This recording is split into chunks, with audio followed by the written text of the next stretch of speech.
New video reveals high-intensity fighting by the first-line unit in Zaporizhzhia. Footage reveals FPV drone strikes, close-range firefights, and the capture of Russian troops during active operations. The video offers a rare look at close-range combat operations conducted by Ukrainian forces in one of the most contested sectors of the front. January 6, 2026. Subscribe to Defense Reports, your go-to source for timely, in-depth military and defense reports. I'm Alex. Join me with Area in the latest deep dive by Defense Report for a sharp, no-nonsense breakdown of the latest in global defense news, military technology, and strategic developments. And today? Well, today we are covering a massive operational shift happening on the front lines right now. We're looking at a conflict that is it's accelerating, both in terms of the violence and the sheer speed of adaptation. So our mission in this deep dive is to really connect the dots between the intelligence, the tactics, and the policy changes that are defining this new phase. This is about Ukraine moving towards something called decentralized lethality and using some extreme psychological warfare. It's fascinating. And it's all connected. Exactly. We've got new combat footage from the elite first-line special unit in Zaporizhzhia. We have evidence of Russia's latest tactical changes, and this is the big one. A look at an intelligence masterstroke that saw Ukraine collect a $500,000 bounty directly from the Kremlin.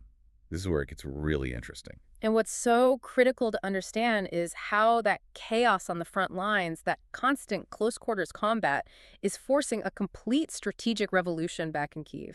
We're going to connect those battlefield lessons to the big personnel changes we've just seen, especially this pivot to a drone-first military. Okay, let's start where the fighting is hottest. The Zaporizhzhia sector, early January 2026.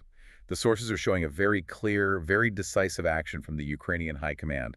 They've sent in the first-line special unit. And deploying them is not just a simple reinforcement. It's a huge signal, a signal of urgency. This unit is a subunit of the HURMO's Timer Special Unit. And HURMO, that's the Defense Intelligence of Ukraine. They're military intelligence. Exactly. So we're talking about anywhere from, say, 80 to 250 of their most highly trained operators. These are the veterans from the defense of Kyiv, from Snake Island, the guys who held logistics together during the Avdiivka siege. That's a serious combat record.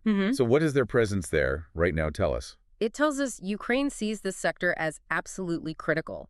They need to disrupt Russian lines before they can stabilize and, maybe more importantly, before they can get their tube artillery within range of Zaporizhzhia city. This is a very deliberate, proactive move. And the footage coming from this unit, it's just a terrifying look at what this war has become. It really shows how much the rules have changed, even just in the last few months. They've changed completely, and our sources are drawing a direct line from this, fighting back to the very painful lessons from the Zaporizhzhia breakthrough in Donetsk. That was just a few months ago, in late 2025. Right. And Zaporizhzhia was so costly, not just in ground lost, but because it exposed a massive organizational failure. It was that moment that showed how the old Soviet-style command culture, where you're afraid to report bad news up the chain, can lead to total disaster. So the initial reports were downplaying the threat. They were, until unofficial mapping sources like Deep State showed the brutal reality. You had those infamous rabbit ears penetrating deep into what were supposed to be stable lines. The failure was informational as much as it was physical. But Russia adapted from that. Brutally, but effectively, they stopped using those big, easily spotted armored columns. Exactly. They saw that any kind of massed formation was just an instant target for Ukrainian drones and the artillery guided by them. So their response is what we're seeing now. Some are calling it the 1,000-byte strategy. It's all about infiltration. Using tiny teams, right? 2 or 3 soldiers, sometimes just 1. They use natural cover, ravines, thick foliage, anything to bypass that dense network of Ukrainian drones. But wait, how is that efficient? I mean, teams of 2 or 3, aren't they just being sacrificed? How do they protect their flanks? That's the cold calculation. The attrition rate for those first teams is probably horrific. But their job isn't to fight and hold ground. Their job is just to find a gap.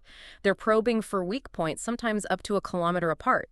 Once a team finds a vulnerability and reports it back, that's when Russia floods that one spot with infantry and FPV drones to widen the breach. It's systematic, it's sacrificial, and it brings us right back to the technology. This arms race is just moving at a dizzying speed.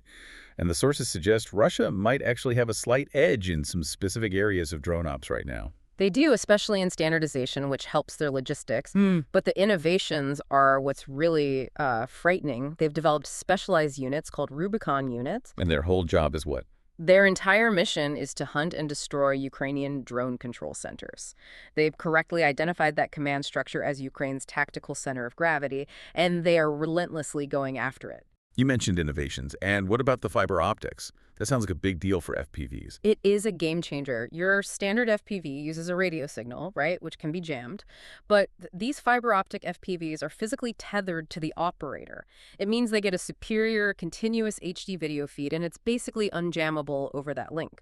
Much more reliable in a heavy electronic warfare environment. But the piece of tech that really stunned me, the one that feels like it redefines the air war, is putting air defense systems on attack drones. Yes, taking a large Shahed-type drone and mounting a 9K333 Verba man-pads on it, a man-portable air defense system on a drone. It's this incredible asymmetrical innovation. You take a slow, cheap, long-range drone and turn it into a flying air defense platform. The goal is pretty clear. Use these cheap drones to ambush high-value Ukrainian air assets, force Ukraine to use its expensive defensive missiles on what is essentially a disposable platform. But the adaptation loop is so fast, Ukraine is already working on a counter.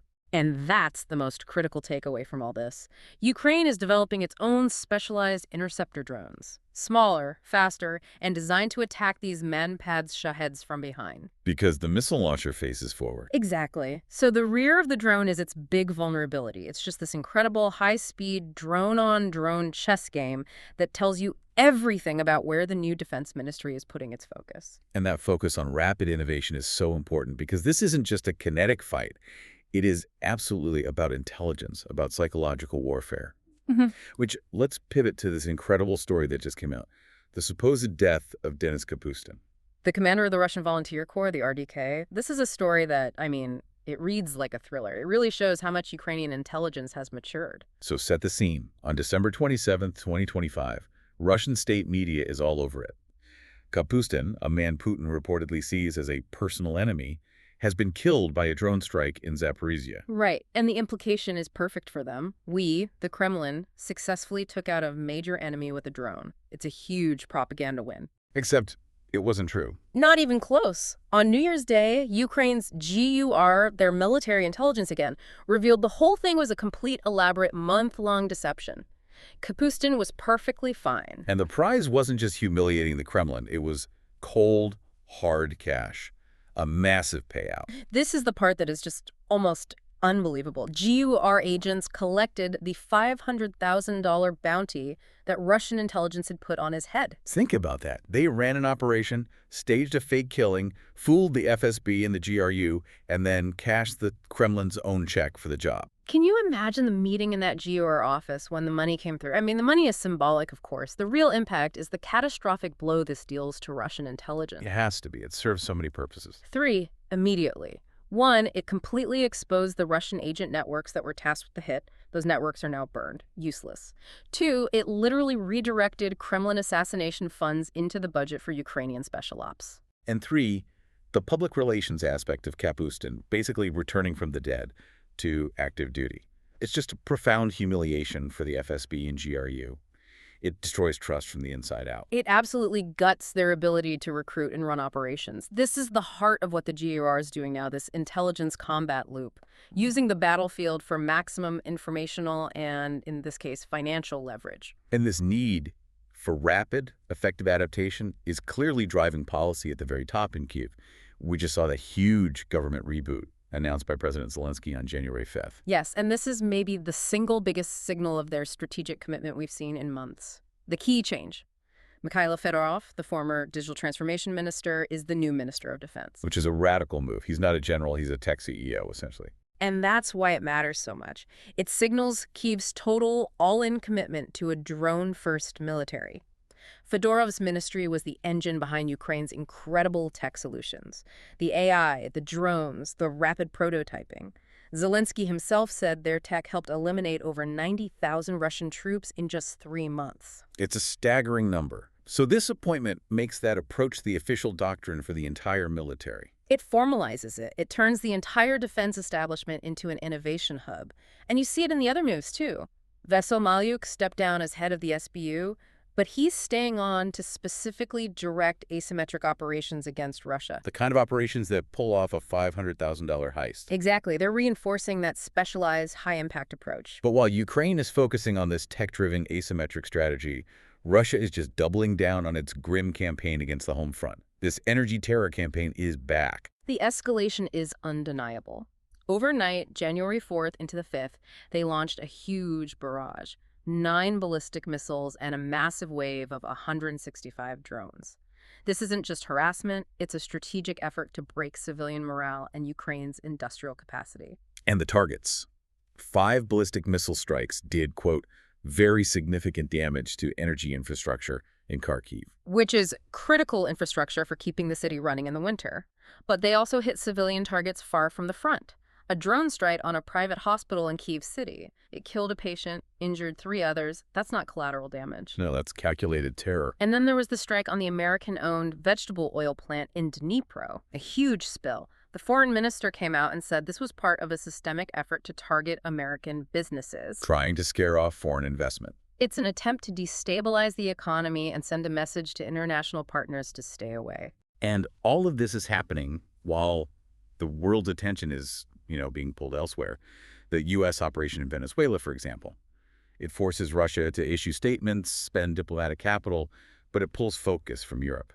And it ties into that broader threat, the Phase Zero campaign against Europe itself. We're still seeing the investigation into the deliberate damage to undersea fiber-optic cables in the Baltic.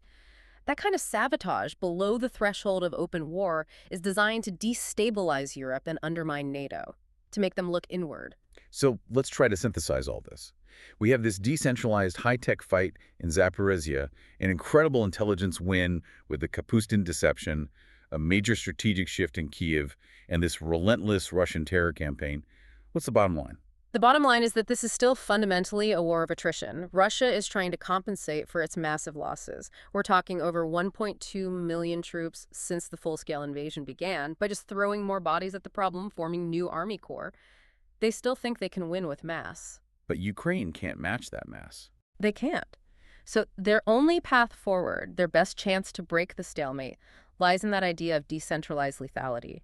Empowering those small elite units like First Line with the absolute best technology, all supported by a political structure, now under Fedorov, that is built for speed and innovation. Okay, so let's leave the listener with this final thought. Ukraine has proven it can repel major breakthroughs like at Dobrapilya. Yeah. It proved it can outsmart the Kremlin spies and literally steal their kill money. The battlefield adaptation, designing interceptor drones to fight manpads on other drones is phenomenal.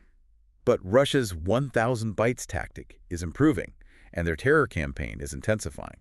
They will almost certainly try to scale up those tactical successes come spring and summer of 2026. So given this technological arms race and this radical new focus in Kyiv, which side do you think is better positioned to win the adaptation battle and ensure the next crisis doesn't become the one that causes a major collapse? That's the question we leave you with. You've been listening to Defense Report by Alex and Arya, where we analyze the latest in military strategy, global defense, and advanced weaponry. Subscribe to Defense Reports, your go-to source for timely, in-depth military and defense reports. We'll catch you next time.